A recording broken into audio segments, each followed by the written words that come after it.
I'm really struggling with this, aren't I? They packed so much into 3.5 minutes. That's one of the most powerful things I've watched in my life.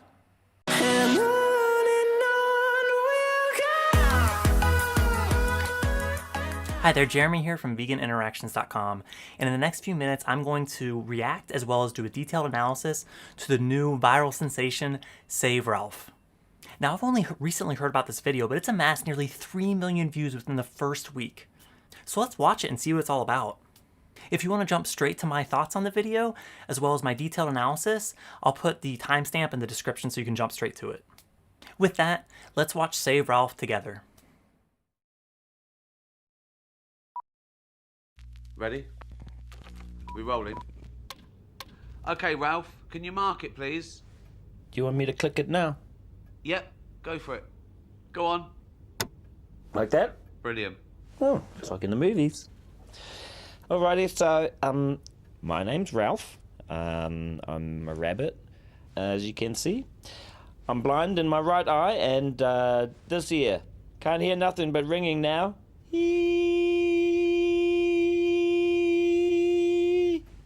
Yeah, it's annoying, isn't it?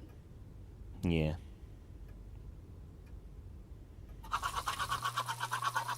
So I had my fur shaved and got chemical burns up and down my back. Kind of stings, eh? But it's not a big deal. It only really hurts when I, like, breathe or move around or whatever. Ah, yeah. Ow. Yeah, that hurts. But at the end of the day, I mean, it's okay. We do it for the humans, right? They're far superior to us animals. They've even been to space. Have you ever seen a rabbit in a rocket ship? Oh, I don't think so.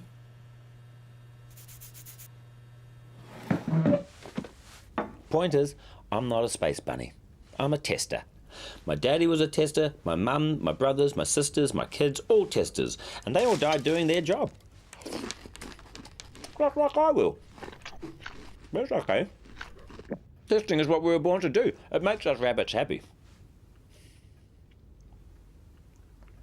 Yeah.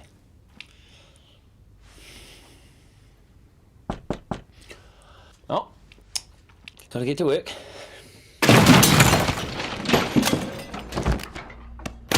Now I know it looks bad, but the way I see it, I'm doing my job. If just one human can have the illusion of a safer lipstick or deodorant or... Hey, Ralphie! Psst. Ralphie!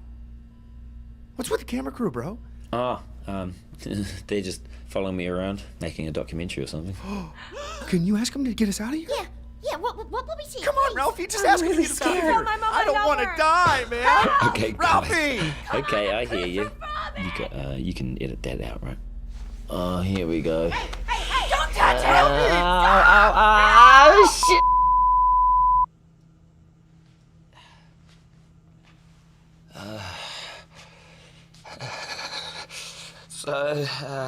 So in closing, I'd just like to say that... Sorry, Ralph. We're over here. Can you turn around? Oh, sorry. That's all right. Is this better? Yeah. Carry on, mate. Okay, so, yeah. I'd just like to say to everyone out there still buying animal-tested cosmetics like eyeliner, shampoo, sunscreen, pretty much everything in your bathroom. Well, without you and countries that allow animal testing, I'd be out of a job. I'd be on the streets. Well, not the streets, more like a field, I guess. You know, like a normal rabbit. But hey.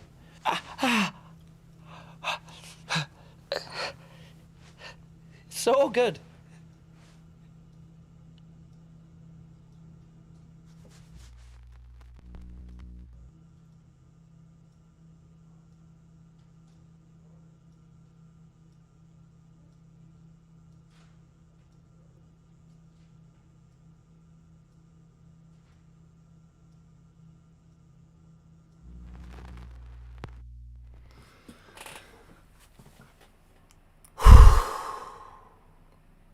That was something else, wasn't it?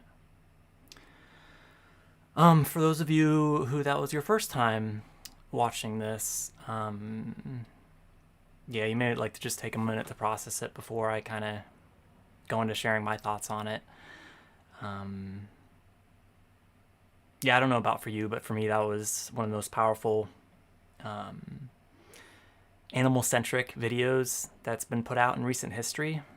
So yeah, I might just take a moment and then I'll come back and share some of my detailed thoughts on what I think they did well and also maybe some observations. So starting from the beginning, let's look at that opening and then see what jumps out at us. Okay, Ralph, can you mark it, please? Do you want me to click it now? Yep, go for it. Go on. Like that? Brilliant. Oh, it's like in the movies. Now for a short film, only 3.5 minutes, I think they do an excellent job with immediately establishing a connection with the main character, Ralph. And it's also interesting the narration of the film director, almost as this impartial observer, and kind of represents for Ralph and for a lot of our fellow animals who are bred, used, or killed, maybe the first time someone's hearing their story. As oftentimes our fellow animals' experiences are so far removed from our own that we don't even see them, let alone think about them. We'll see this voice come back in later at a critical point. I also thought that it did a good job introducing humor when it was appropriate, but not too much. An example of the humor that they inject is when Ralph's going through his injuries and talking about the humming in his ear. And when he's talking about this, they do it in a way that's a bit comical when he says, "Annoying, isn't it?" I'm blind in my right eye and this ear. Can't hear nothing but ringing now.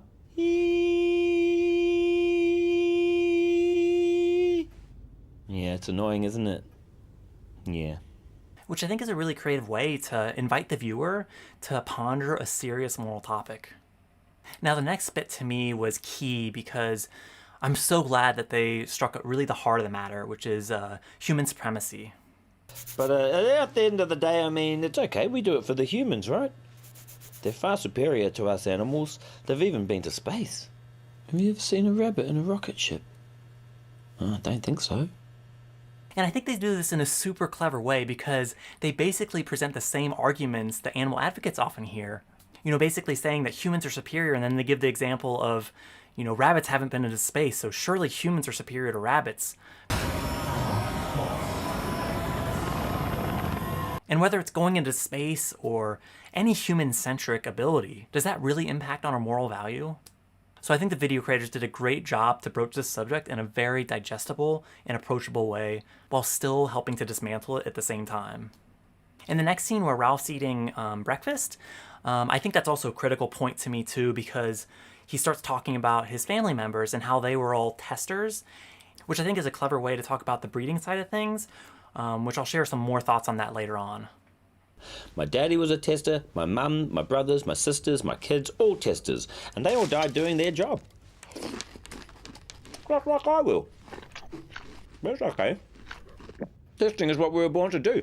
Another important thing about this section is how they talk about a rabbit's purpose to be tested on versus living in their own right. Which begs the question, are our fellow animals here for us or with us? Towards the end of Ralph eating breakfast is probably the most powerful scene in the whole video. Let's watch it again and see if you can see why I'm thinking that. It makes us rabbits happy. Yeah.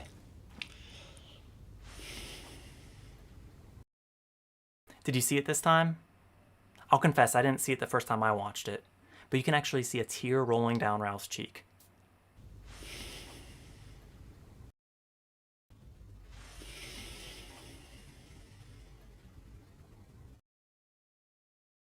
This is so key to me because I think oftentimes as humans we think our fellow animals aren't capable of doing the same things we are. This is such a powerful way to start to see Ralph as the individual who he is, who among other things is capable of experiencing life, which includes showing emotion, as well as the awareness of his situation. This next scene is key because it has a pivotal shift from the calm, serene environment of Ralph's home, where we're getting to know him, to all of a sudden a hand coming in through the roof, ripping him out of that environment and throwing him into the laboratory setting. Oh, gotta get to work.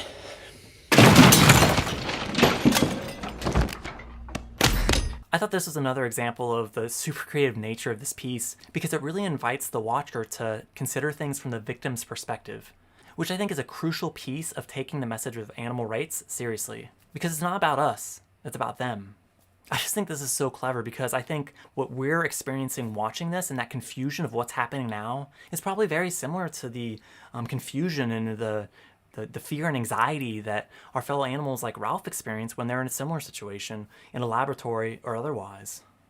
This next scene is where the video gets much more confronting and Ralph's placed in this glass box where he can't move around or escape.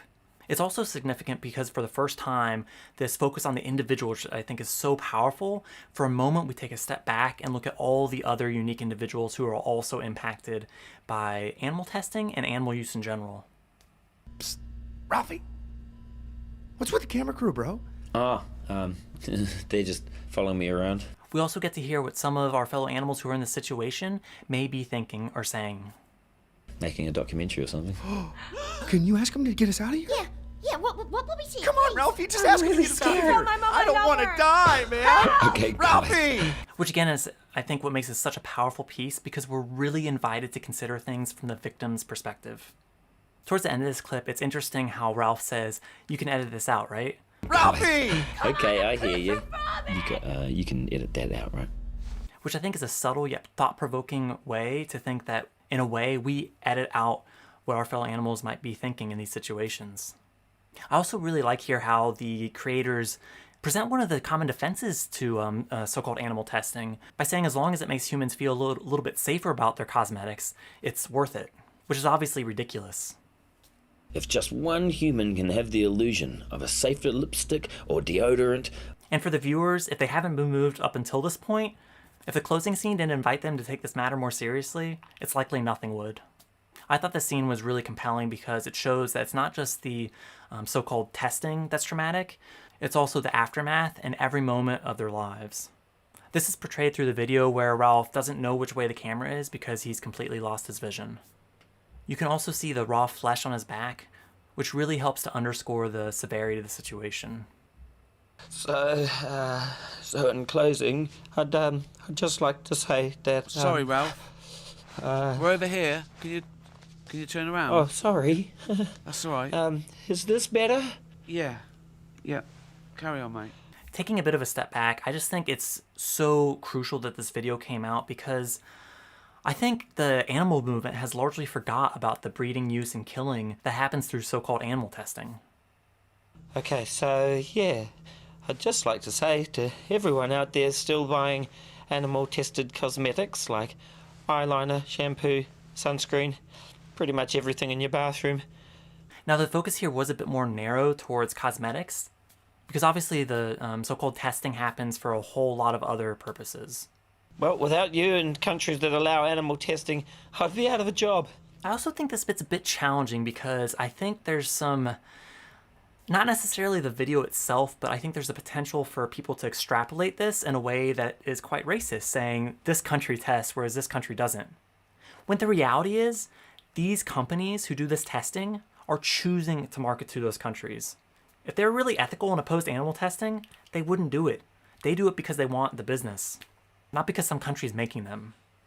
Now, this next part I think is a bit interesting how Ralph's talking about living like a normal rabbit in a field. I'd be out of a job. I'd be on the streets. Well, not the streets, more like a field, I guess. You know, like a normal rabbit. I think the real question is stopping the breeding in the first place. Because the Ralphs of the world who are being tested on shouldn't be bred for our purposes, full stop. They're not free-living rabbits that are being taken out of nature to be tested on, although I wouldn't be at all surprised if that happens too. But for the vast majority of cases, it's not a matter of releasing the rabbits into the field, it's a matter of stopping the creation of their lives in the first place and preventing the breeding. For the sole purpose that it's a net negative life for individuals like Ralph to be bred into existence for the sole purpose of being tested on and then murdered.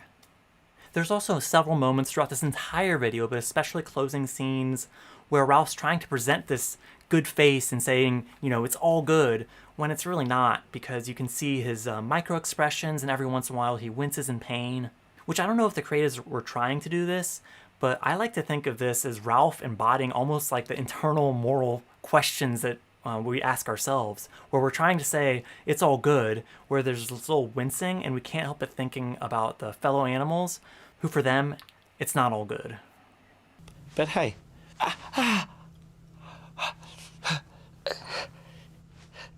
So all good. Now, for those of you who've been watching my channel for a while, you know I'm big on language, so let's take a look at this closing message. No animal should suffer or die in the name of beauty.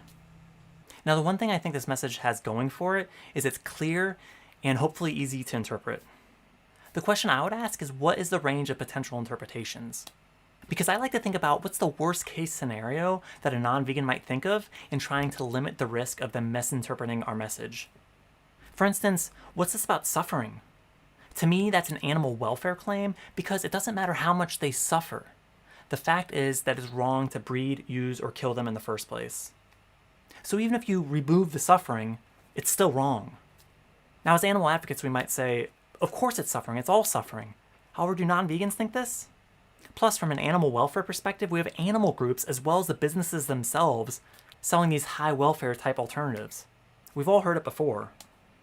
And for those of you who've read Rain Without Thunder, there's some specific examples in there from the animal testing side of things where you can barely tell the difference between an animal advocate and an animal user. They're both saying, let's end the suffering. We need to differentiate ourselves from this message.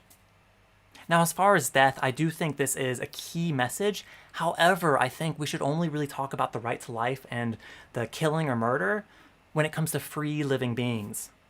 Because as I kind of gestured at earlier, the problem isn't so much that they're dying, which is a pretty neutral term to begin with. They're not dying, they're being murdered. The problem is they're being bred in the first place. Then it doesn't matter whether or not they suffer or not, or whether or not they die. We're not breeding them into this net negative life in the first place. Now, the end of the message, in the name of beauty, this video obviously has a very key focus, which I think might be strategic to get people on board for this and then move them towards other things. However, I don't see why to reduce the scope. Because it's not like there's a moral justification for our fellow animals suffering or dying at our hands anyway. Now, for my Facebook videos, I oftentimes say the message, all animals are unique individuals who are worthy of respect, which means not breeding, using, or killing them. Now, something quite similar to what they did at the end of this video that's a bit shorter, I might have said no one should be bred for the purposes of being used and killed. Because I think when we say animal and we don't give the context around that, it may help to reinforce this human-animal divide, as it were, and reinforce this myth that humans aren't animals. I also just wanted to highlight real quick that videos that do well like this offer a great opportunity for all of us to build respect for our fellow animals. One quick and easy way to do this is by leaving a comment on the videos. You can create your own comment, or in videos like this with thousands of comments already, it may be a better strategy to reply to a comment that already has a lot of likes, however doesn't have that many responses. This is likely to be seen by more people. One good thing about YouTube's comment algorithm is that it ranks comments between both the most liked as well as the most recent, so a mix of these two strategies might work well. This only takes a minute or two, and you never know how many non-vegans might see it. It may get them seriously thinking about respecting our fellow animals through veganism.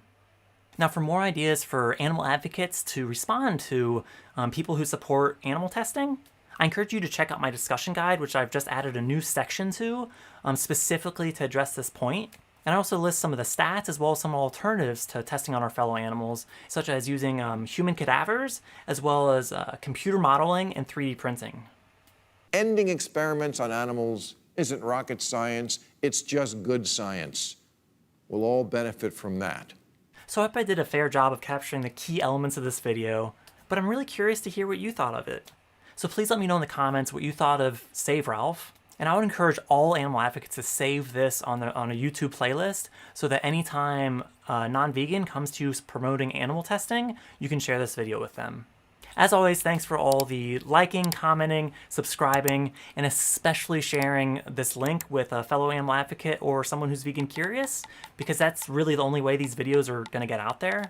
Yeah, thanks, anti-vegan YouTube algorithm. And I'll see you in my next video this Friday at 6 p.m. UK time, where I'll be doing a live discussion, or some might say debate, with someone who isn't vegan who runs the YouTube channel, Vegan Vacancy. It's bound to be a thought-provoking dialogue, so I look forward to seeing you there. And thank you for all you do to build respect for our fellow animals. For free resources, such as a discussion guide and language document, check out veganinteractions.com. Thanks for watching.